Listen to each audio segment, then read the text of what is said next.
যুবক সমাজ, যৌবনকাল তোমার এখন, চাইলে কুফরি শক্তিকেও শক্তিশালী করতে পারবে, চাইলে রবের তাওহীদের শক্তিকেও শক্তিশালী করতে পারবে। এখন তুমি চিন্তা করো, তুমি কি কুফরি শক্তির জন্য আইডল হবে, শক্তিশালী করার জন্য সহায়ক হবে, নাকি রবের তাওহীদের কালিমার পতাকা উড্ডীনের জন্য শক্তিশালী করার জন্য তুমি একজন আইডল হবে এবং তুমি সহায়ক হবে? চাইলে এখন এই বয়সে কুফর বাস্তবায়ন করা যাবে, চাইলে এখন এই বয়সে তাওহীদ বাস্তবায়ন করা যাবে, চাইলে এখন এই বয়সে আব্রাহাম লিঙ্কনের আদর্শ বাস্তবায়ন করা যাবে, চাইলে এখন এই বয়সে মুহাম্মদ আরবির আদর্শ বাস্তবায়ন করা যাবে।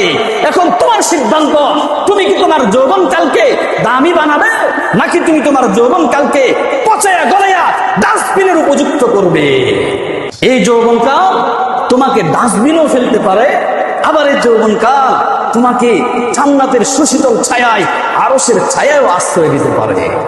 এখন যুবক, তুমি চিন্তা করো, তুমি তোমার যৌবনকালকে কার সাপোর্টে কাটিয়ে দিবে, তুমি তোমার যৌবনকালকে কার বিরোধিতায় কাটিয়ে দিবে?